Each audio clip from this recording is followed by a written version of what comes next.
Hello, everyone, and welcome to Let's Talk HR. Today, we're going to take on a bit of a tricky subject, which is feeling safe at work. And sometimes it can be really difficult to understand how you can make people feel safe at work, but there are obviously things that you can do to make people feel more comfortable, challenging, appropriately, psychological safety. And we're going to talk about a range of different things, from recognizing and addressing safety concerns, creating safe environments, building psychological safety, because you can't get there straight away. Sometimes it has to be built over time, and empower employees to speak up. Today, I am joined by Claire Ingle from Fertility Matters at Work. That's the full name, and Yes. other jobs. How are you doing, And Claire? other stuff. I'm all right, thanks. You? I'm good.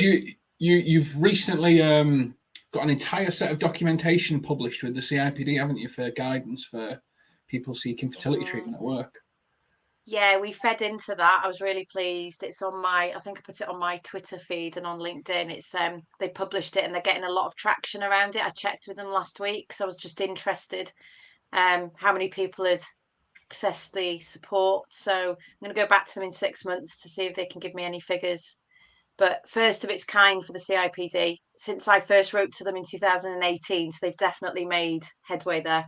Well done. And it takes us on straight away, understanding workplace safety, feeling safe at work. If you take something like fertility treatment, where there's not as much legal protection as you would be if you were pregnant and stuff like that, these are massive steps in feeling safe at work, aren't they? Just thinking about people who are potentially in vulnerable situations and how do you build safety around them. Yeah, I mean, there's loads of stuff, James, now, isn't there, in terms of safety at work? So I was thinking about this. I did actually prepare for this session. You'll be pleased to know. And I was thinking, like post-industrial revolution and introduction of safe health and safety laws and everything like that. Safety was more around am I physically safe? And I think the evolution's gone into am I psychologically safe now? Because if you think about things like, I don't know, not the word I want, data. Just oh God, I can't think what I want to say. Which is a good start, isn't it? This is why we don't do them at 6 o'clock normally, isn't it? I know, God, it's been a long day. Development of Okay. technology. That's what I want to say. Thank you, Claire. Well done. Development of technology. A lot of manual jobs have been replaced by machines, so there isn't as much need to look after people's safety as such as in the traditional sense. But in terms of the stuff we're talking about tonight, as well as the physical safety, the psychological safety, and people feeling that they can bring their whole selves to work. There's a whole element around that, isn't there? That I can get divorced, or I can come out as being gay, or I can, do something at work or do something in my private life, and it's not going to cause me detriment and harm in my workplace, and actually feel safe to be myself at work, and I won't be judged or discriminated against. So I think for me, there's a definite movement towards that, as opposed to the whole, don't put your hand in the machine. And don't, I remember my training when I first started in my very first job, there was loads of stuff like, spillages, clear up spillages, put a caution wet floor sign, make sure you use the red mop for this and the blue mop for this, and all that sort of stuff. That's the stuff that would be traditional safety stuff for me. Yeah, I mean, my dad and granddad were butchers, so I grew up, the house was next door to the butchers, so I was there just walking around with big spikes of meat and massive blades, and they were just like, yeah, just don't run, don't point it towards yourself, and that was pretty much it. And then they had a bin where they burn stuff, and they're like, don't put your hand on the bin. I put my hand on the bin. I was a kid. Of course you did. Of course I did. But when you think, wear a hard hat, wear boots, steel toe, like these are all now normal. Yeah, they're ingrained. Yeah, and I think more were emerging in terms of, well, actually, how do we get the most out of people by giving them safe environments to work in, and how do we make people feel safe by sort of letting them feel like themselves when they're in the workplace? Because a lot of it had to be the fit-in culture, didn't it? You either fit in and fit in with what the company wanted, or you weren't right for the company. Yeah.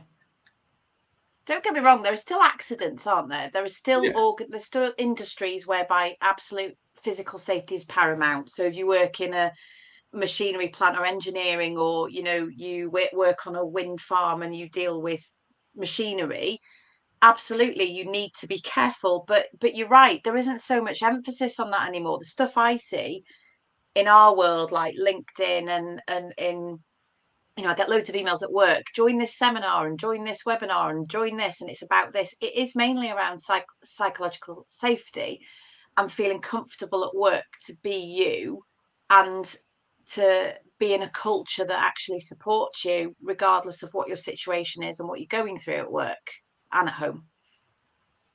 Yeah, and a really good example I can give of that is if my nephew is a tree surgeon, he's a climber, which if you don't know much about tree surgery, there's one people that climb right the way up to the top and they loop it all up and all the ropes, and then other people can go up, and he's there with his chainsaw and stuff like that.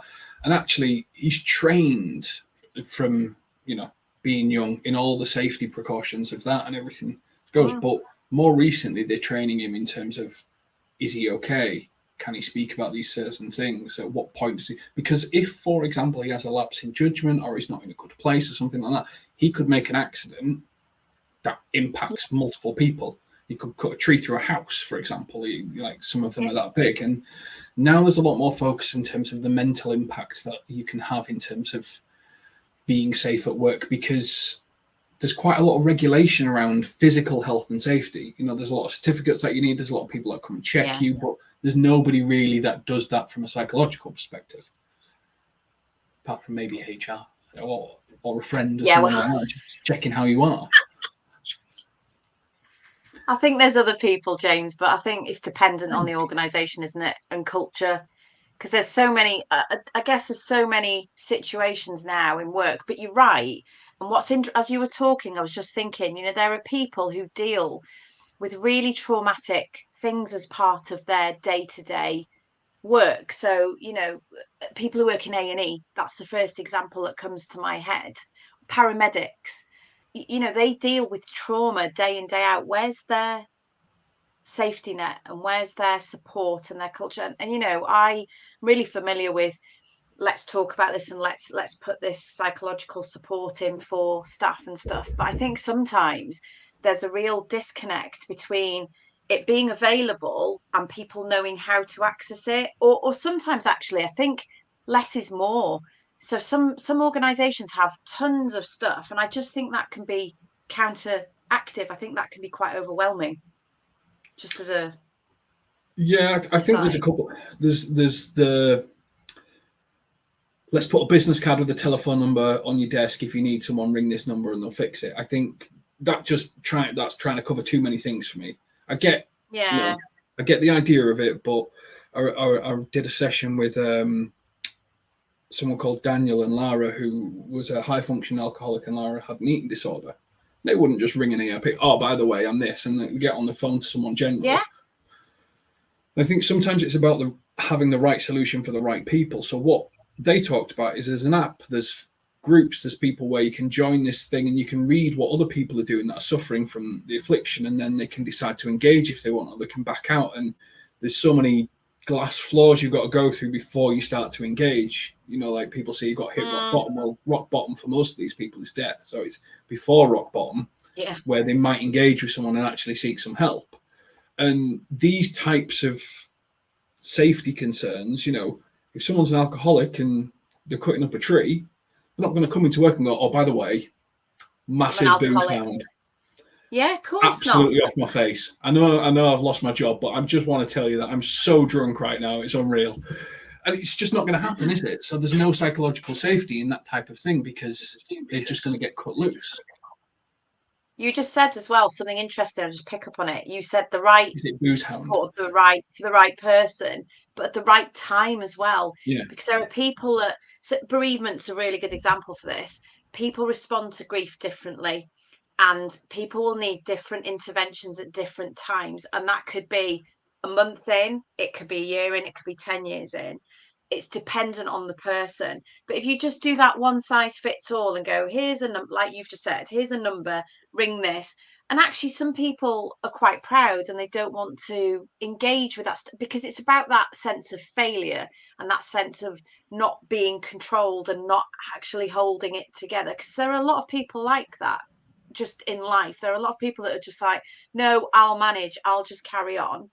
And actually, it's the wrong thing to do. But there almost needs to be that guardian angel to the side that says, look, I've recognized that you're acting differently or you're a bit distracted and that's why I think when COVID chucked us all out the offices, I think mental health got worse because you're not sat there, you're not engaging with actual real life people.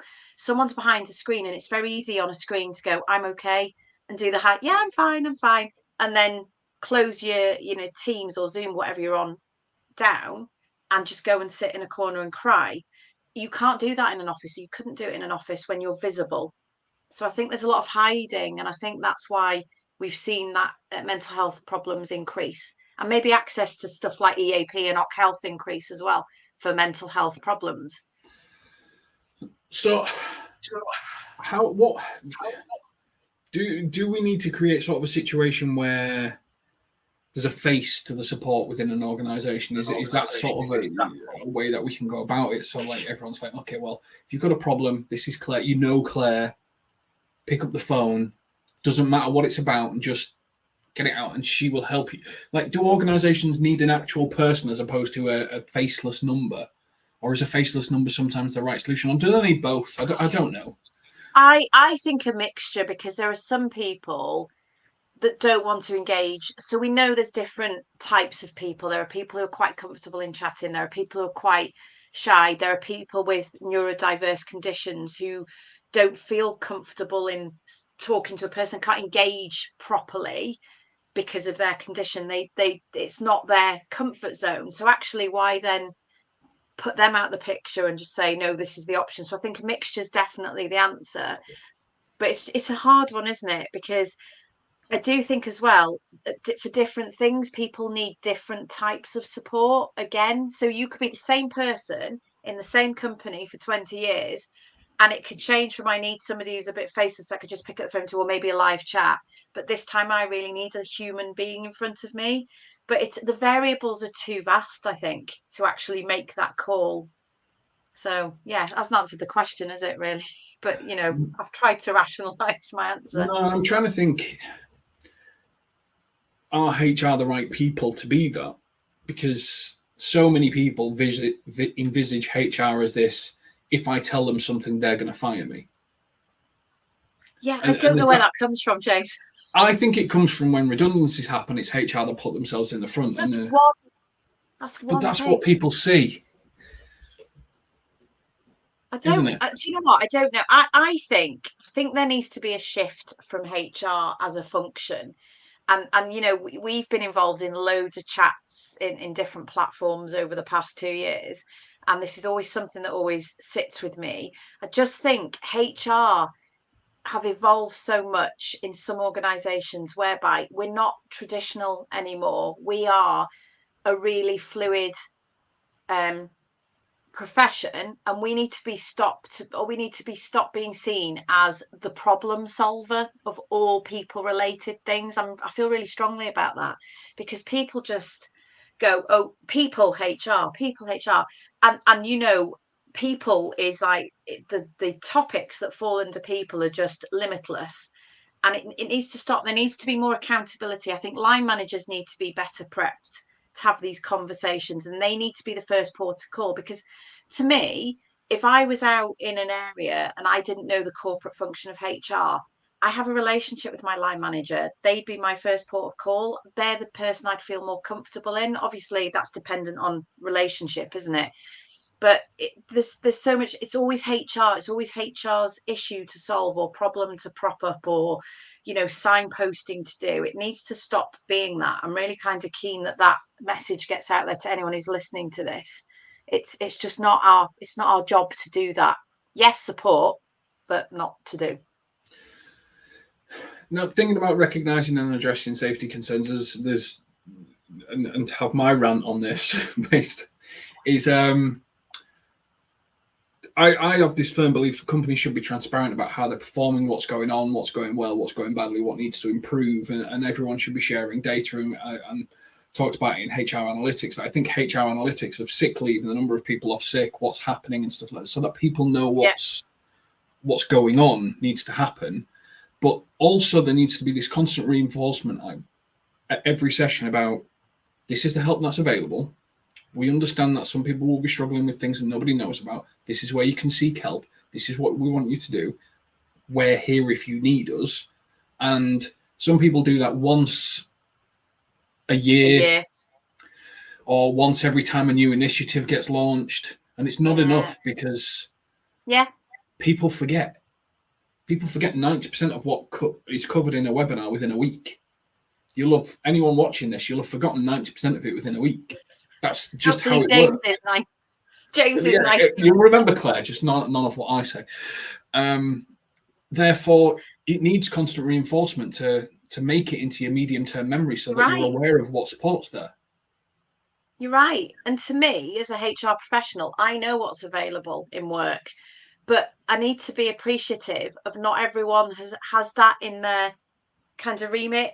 And we talked about this at the beginning, didn't we? That health and safety stuff around physical health and safety is just that narrative's been on repeat and on loop for so long. Spillage, clean it up, do this, put a caution wet floors. That stuff's not even, you're not even thinking about it. It's in your subconscious. I think we need to get there with that mental health support. Definitely. There's a huge opportunity there. We talk about this in work all the time. We talk about what we've got available for people in terms of support, and the amount of people that say I didn't know about that, and I'm just like, what do you mean you didn't know about it? But actually, it makes sense. It does make absolute sense that people wouldn't be, because it's not part of their everyday narrative. So let's talk about creating a safe and supportive work culture. How you go into a new company, you're in charge of that HR, and you've got to start with the HR team first if you're in charge of that team, and then you've got to build it out. How do you start by making people feel comfortable to approach you and discuss what they're worried about and what they're interested in? Do you know, I've got one magic trick here, James, that I use in every organisation I go to, and it's the whole do what you say you're going to do. And it's the deeds, not words. So, that statue in St. Peter's Square of Emmeline Pankhurst, she's got it in the back of her, deeds, not words. It's something that I always live by in professional and personal life. Don't say you're going to do something and then don't do it, because people won't trust you. And it's the same with anything. So, and actually, it takes time to build that trust. You can't go in and say to everyone, hey, my name's such and such, trust me. It's not going to work. They need time to go, okay, Claire, for example, Claire said she would do this if this happened. The way for them us to build that trust is that happens and I do what I said I was going to do, or I support them, or I say I've got your back, and I do that. You have to demonstrate that with behavior, which is why building trust takes time and why culture takes time, especially if you go into an organization or I don't know, somewhere where people have been burnt and they don't trust those senior people around them. That's the hardest. I've been in those situations, and that message sometimes has been repeated every day for a year before people start to go, oh, right, okay, yeah, she means what she says. She's not just saying it to get into trouble. And some people take longer than others to get there, and that's absolutely fine. But I think it's that simple. It's that say it, then do it. Don't say it and then just give it lip service, because we see that a lot. I mean, I know you've been familiar with that as well. We see that a lot in organizations. They say, look at this great example, Pride Month just gone, right? Yeah. And the whole term rainbow washing, the amount of stuff I've seen with the LGBTQ plus rainbow and all this sort of stuff, when I know people who work in these organizations who identify as trans or as gay, who do not get the respect that they deserve. And I'm just like, this doesn't match this, does it? And when they don't match, you've got an issue. There's the element to it as well, which is, and by the way, I'm completely for it, because I don't think we're anywhere near. If the respect was there, the month wouldn't be needed. And it's not there, which is why it's still needed. It still needs to be, and all this just covering everything in a rainbow flag without changing the behaviors is not necessarily going to get there.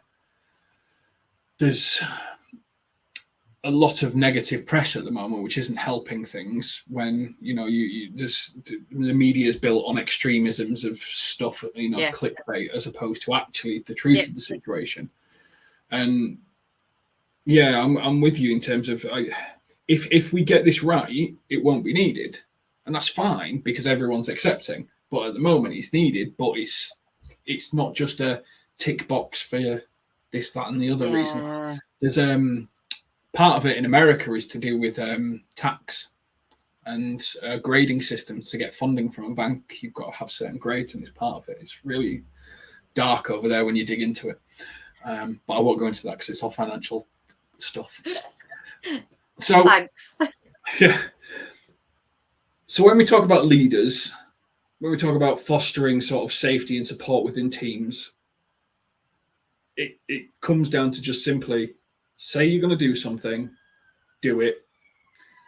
And probably add to that, remind them that you've done it and you said you were going to do it. Because again, people forget. And that's not anything against anyone. And be kind. You need to underline it with be kind. Because Okay. people forget. And do you know what? I've done it as well. When I'm tired and I've just had enough, my patience is waning, I'm just saying, I can't. But I will always do my best to go, for that person talking to me now, this is a big deal to them. Which is why, why people say, so I've been in situations whereby managers have gone, but it's only this and this has happened, and why do they have to take time off work for that? And I'm like, because people are different and their resilience levels are different and their reactions to things are different. I know people that have lost people, as in they've died, and they've been in work and they've been okay. And I know people have lost people who've taken a year and a half off work, but you can't just say, oh, because I did it, this is what my expectation is of everyone else. And everyone deals with different things differently, and that's okay. I think sometimes you lose sight of that as a leader, and you need to just take a step back and go, right, just have a think. That to that person, this is a big deal. So somebody might fail an exam, which is really important for work, and that might be devastating for them, but you don't know where their fears and their sadness is rooted from. They could have been they could have been bullied at school, they could have been told they're not good enough. There's a whole host of things which sit behind that initial reaction, which you don't see, because everyone's icebergs. You see this tiny little bit, but you don't see the narrative behind it. And it's hard to do it, Jay. I'm not going to sit here and go, this is easy. It's not easy. And I've fallen over about it quite a lot of times in my career, but I'm human, so I kind of forgive myself. But need to just go, be kind. Yeah, I mean, I'll give an example of where I got it wrong. I mentioned earlier I grew up in a butcher, so animals to me they come in, they grow, they go. So when someone was devastated about a pet or something like that, I was like, what? Didn't understand it. It's a good one. But actually, for some people, dogs more important than most of their family and stuff like that. So from that perspective, you've got to be open to learning, and as long as you're open to learning and constantly improving, then you get better over time with things like this. There's something as well with I mean, it's essential when you kind of supported on bringing up children.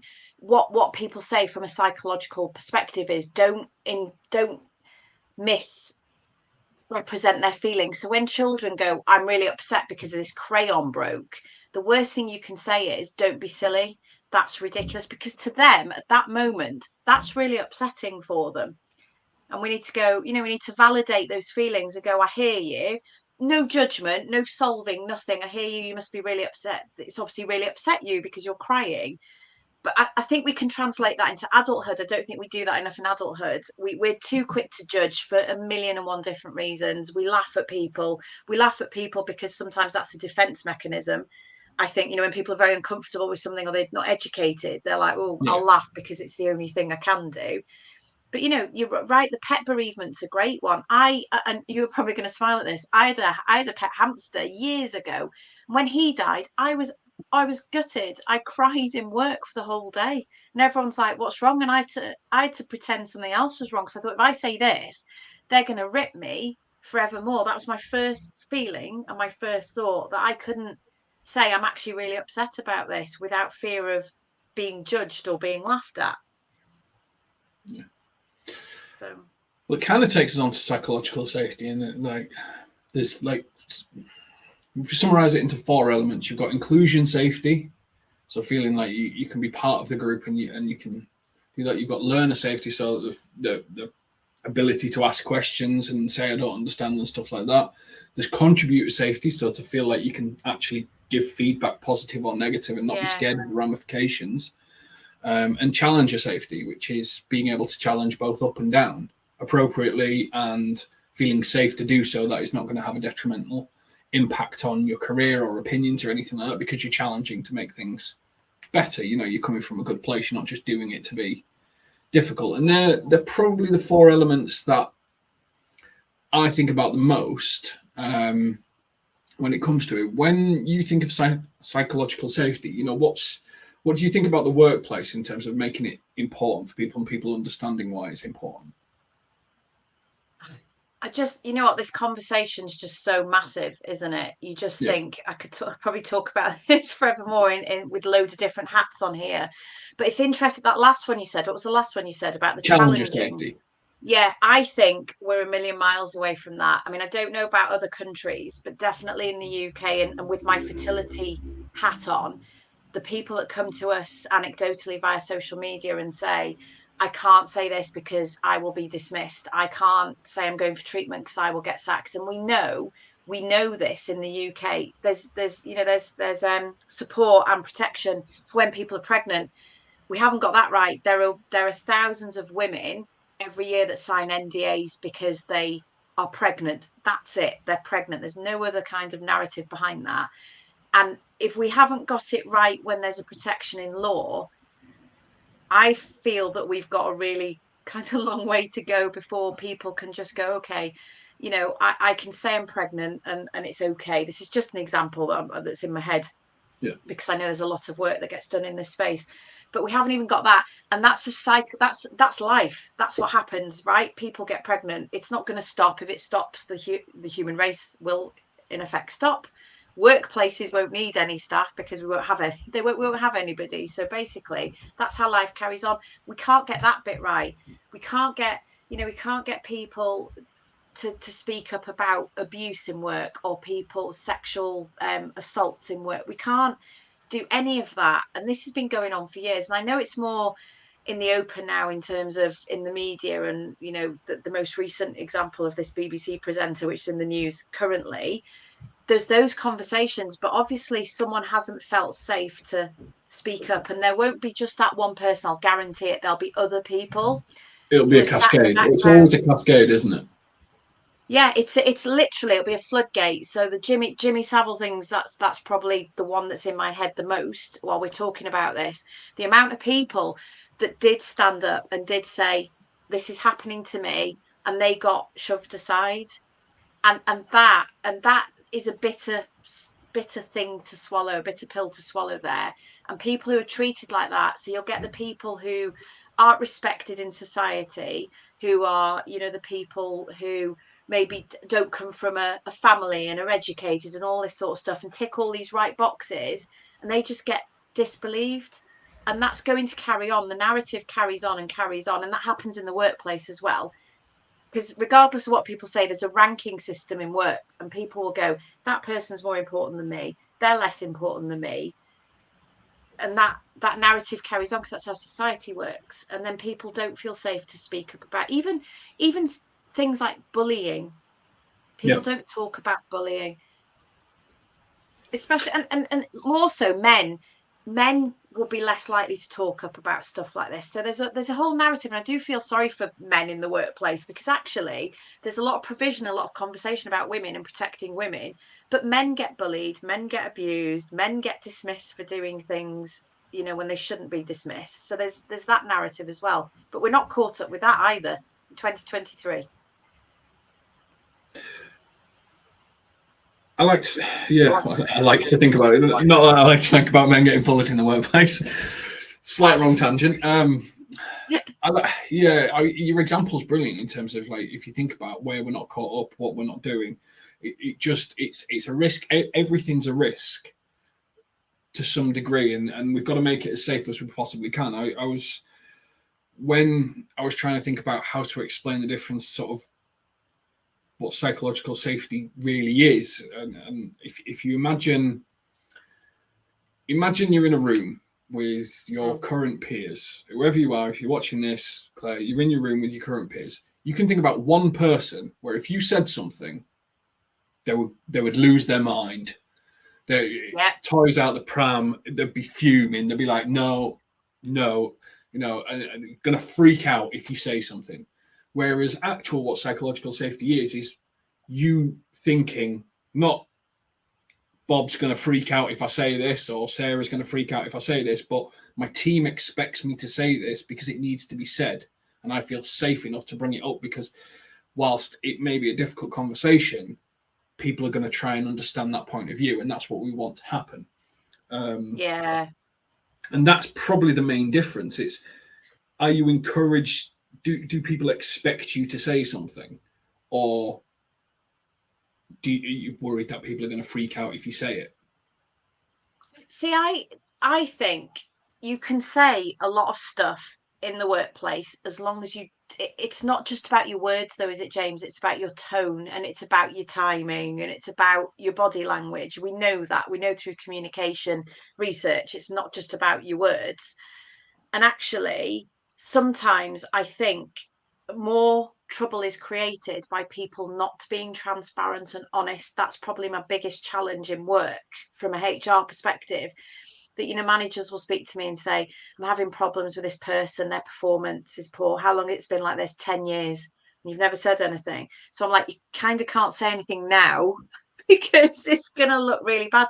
And you know this, I'm sure you've been subject to these conversations. Someone will say, I've done this job for 20 years and no one's ever complained about me before. Or I've done it for 20 years and I've never had a bad appraisal.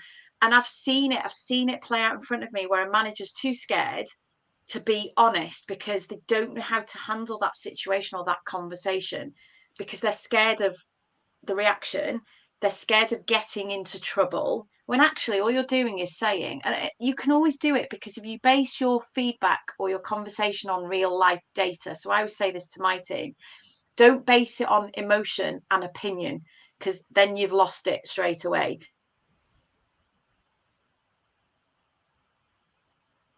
If you're talking to someone, say, for example, about you did this meeting, say that again.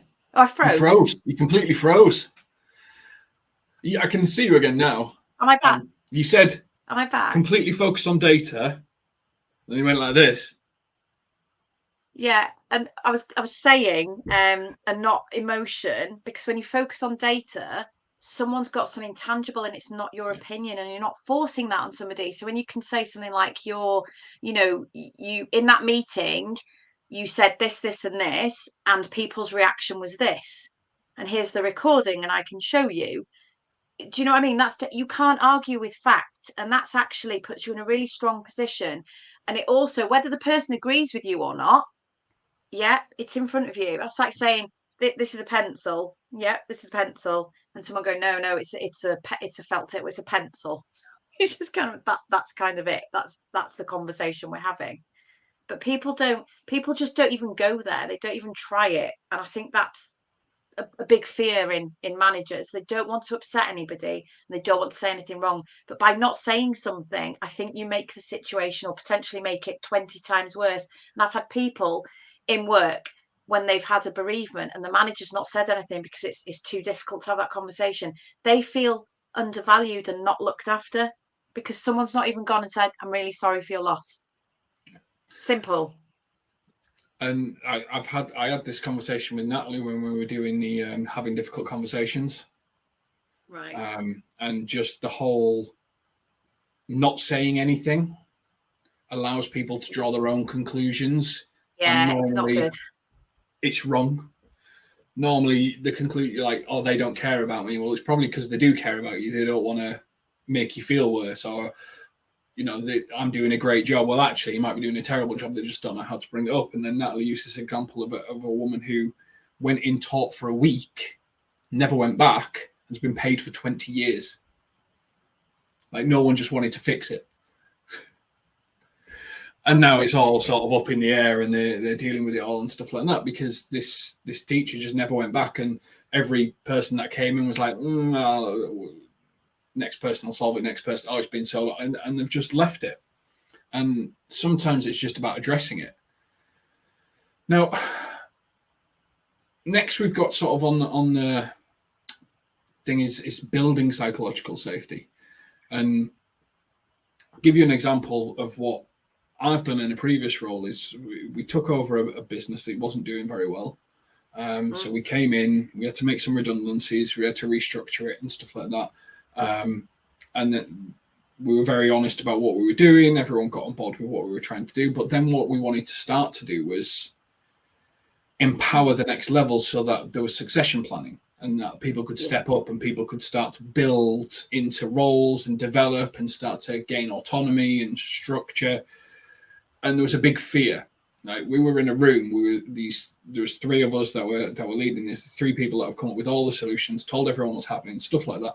We were sat in that room, we're asking people ideas. People didn't want to say anything because they were scared that, the next round, if they said something bad. So we removed ourselves from the situation, gave it to the next layer of management down, the SMT as they were called, and they ran the session, and then they fed back to us. And then obviously we ensured that you gave the positive feedback back, and then we spoke to everyone about how good it was. And we built that psychological safety and confidence by removing ourselves from the situation. Sometimes the best way that you can build psychological safety is by empowering people to actually take control of a situation and then feeding back. Ideally, then you don't smash it to pieces and say it's a terrible idea, how could you ever do this, because then you ruin it all. But help people grow, help people find better solutions, and removing yourself from the equation sometimes can really help build and cultivate psychological safety among staff and employees, because you're feeding back about what they've done right, and they feel more confident to do more things right. So that's one of the approaches we've taken, or I've taken in a previous role. What about you, Claire? How have you gone about it in the past? Oh, apart from doing what you said you were going to do. It's apart from that one, thanks. That was my golden ticket. That's the one that I use in most organizations, because the thing is, James, that covers so much, doesn't it? And I understand why you did what you did in terms of the succession planning and to get people to speak about their good ideas. But actually, fundamentally, if you're going to get someone to believe in you, then actually I think you have to be present for part of that. You have to be seen, you have to be visible. And actually, when you're taking over or dealing with a difficult situation or a difficult organization or something that's a challenge, I think as well, talking to people and listening, that's probably my other one, listening to people and just actually understanding. Because I think as humans, what we try and do is we try and offer solutions and problem solve with anything. So friends come to you and they go, got this problem in my relationship, or this is wrong, or this is wrong. And people immediately go to, oh, have you tried this, and this? Or I need to lose weight. That's probably a really good one. And people go, try this. And actually, I think when you hold a safe space for somebody to just talk, people come to their own conclusions and they can help themselves.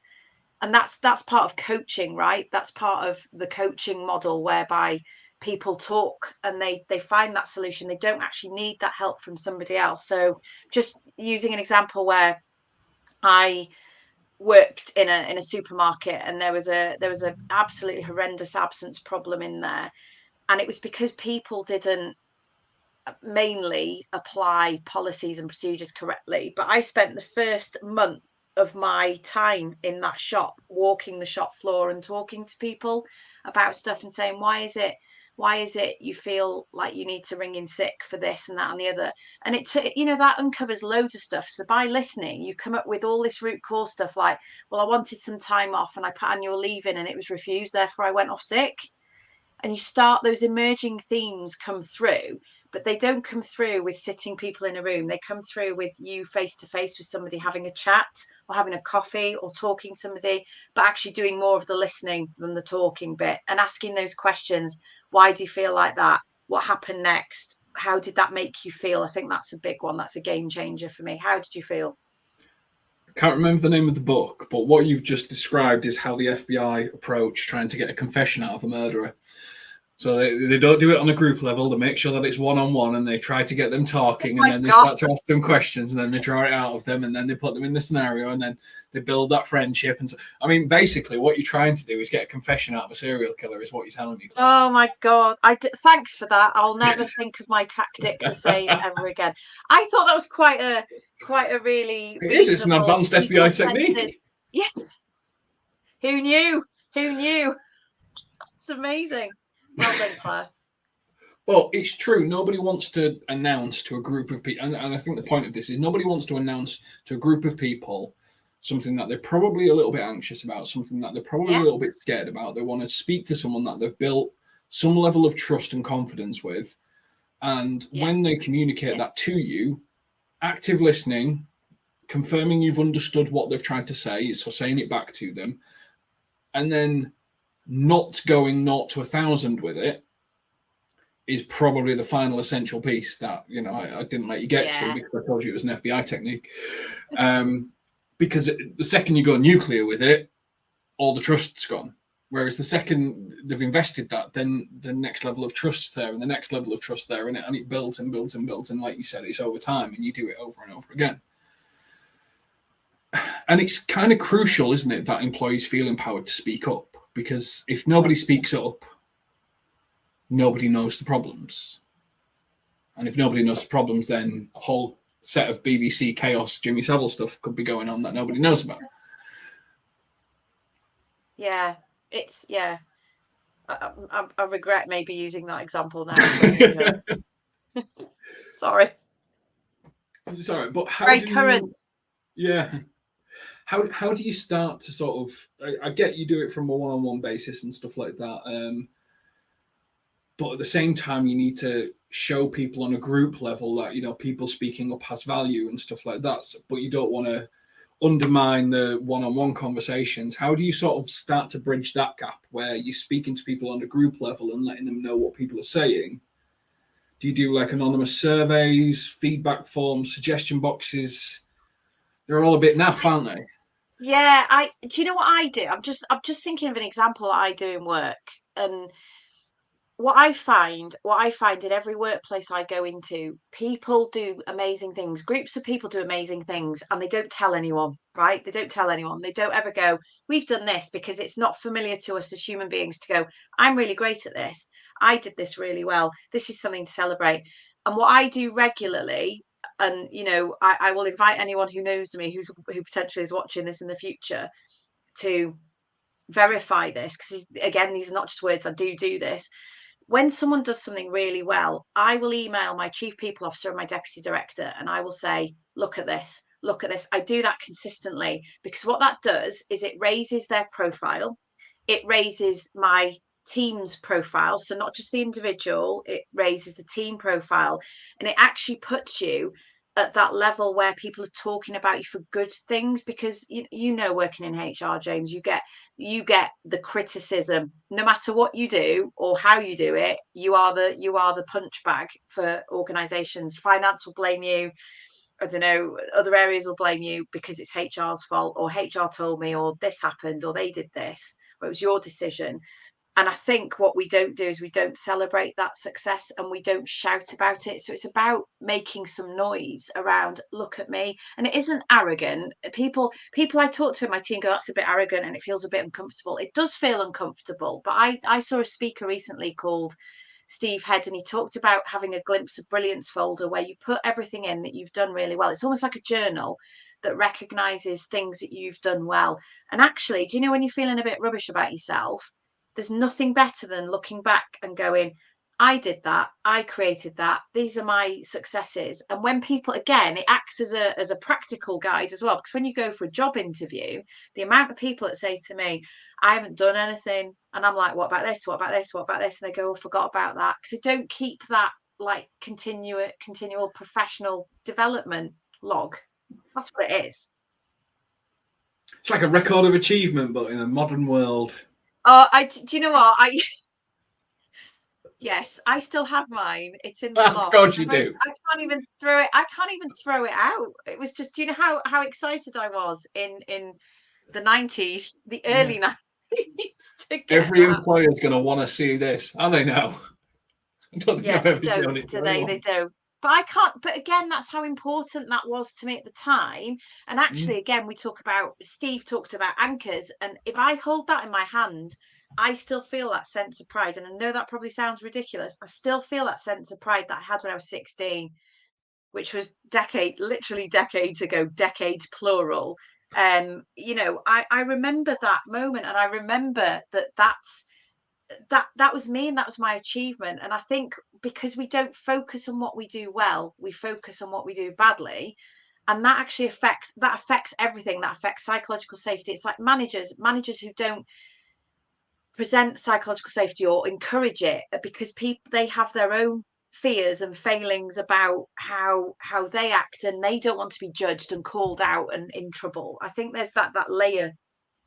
It's the 1 in 10 rule, isn't it? So if, let's say, for example, you have a good experience somewhere, you'll tell one person. If you had a bad experience somewhere, you'll tell 10 10. people.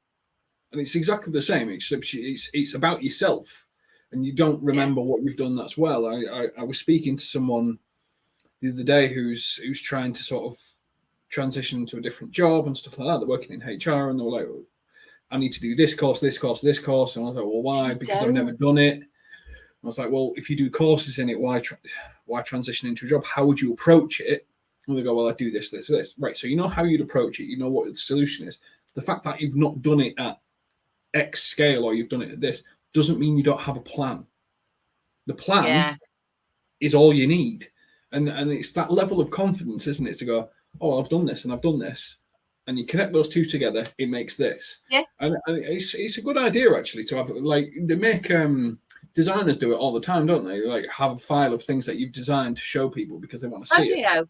Yeah. To your portfolio. You're right. We don't do it enough. And I encourage anyone watching this to have something, call it whatever you like, but have something where you can go back and go, I did that. I keep all my email successes. Everyone that emails me in work says, thanks, this has been really great. It's been really, I keep it in a like file in my Outlook account, because I think it's really important to reflect back on things, because you can easily get dragged down, can't you, when things aren't going well. And when you've made a mistake and you've messed up, you're just like, oh, this is awful, because you don't go into that black and white thinking I'm rubbish at my job, I do this, I do that, I do the other. And that's not true, because life is good, then it's bad, and then it's good, and then it's bad, and good things happen to bad people and bad things happen to good people, and so on and so forth. But I just think we need to be a bit kinder to ourselves. We talked about being kind to other people. We equally need to be kind to ourselves, don't we? And recognize that. And that makes us better leaders and managers, James. So I think then that translates into the whole conversation we're trying to have this evening. Yeah. And yeah, this is the thing. If you can't be good in yourself, you can't provide that environment for others, because deep down you're not living it, you're not believing it. Yeah. We're going to try and close this off with feeling safe at work and unpopular opinions. So, in terms of an unpopular opinion about feeling safe at work, do you have one? I think for me, management and leaders, I'm going to use the term interchangeably here, think that by doing this is something else I've got to do. And it isn't something else. It's just evolutionary in terms of style. And it's about, we know things change all the time. People 50 years ago, 60 years ago didn't get divorced because that wasn't the done thing. People didn't have babies out of wedlock. It wasn't the done thing. Life moves on. And with that movement and that progression comes different challenges. And actually, we just need to be, it's not, God, I now need to know about how to manage one of my team if they've lost a pet, or if they've lost a member of their family, or if they get a cancer diagnosis. All that stuff's irrelevant. It's irrelevant what the topic is. Fundamental bit and the underlying bit is, can I support them, and can do they feel safe enough to come to me and ask for help? That's it. And that's, a lot of people are like, oh, it's this and I've got to do this. And, and I know people that go, oh, mental health first aiders, that's something else that we've got in the workplace now we have to consider, as well as first aiders, as well as this. And I think those opinions are very narrow minded. They're not, they're not forward thinking enough for me. And actually, you just need to be just mindful of different challenges for different people at different times. Don't know if that's an unpopular opinion, but maybe. My one is, if you think you've got this cracked with an employee assistance number and that's your solution, you're wrong. You don't care about people's psychological safety or mental safety in the workplace. You are just trying to farm out that responsibility to a third-party faceless company because you really don't care about your people. And tick a box. And tick a box. Yeah. Because people put it on there. We have an EAP. We have this. This is all this other stuff. You can take your birthday off. We've got a vending machine. You can dress down Friday. I don't care about that stuff. I care that I can go into work, I can break down crying, and someone's not going to go, you need to leave. Yeah? That's the stuff. Or do you need to leave? Yeah, there's a see, same words, different order. But yeah, that's mine. I think if someone's you're right, just ticking a box with that number, then they really don't care. Don't get me wrong, I think it's got its place, but it comes in a package of solutions that actually come from listening to staff and engaging with staff in a multitude of ways. Thank you very much, Claire. This has been making people feel safe at work. Make sure that you check out what's going on Fertility Matters and the work that they've been doing with CIPD for fertility treatment in the workplace. Thank you very much, and we will catch you on the next one. Take care. Thank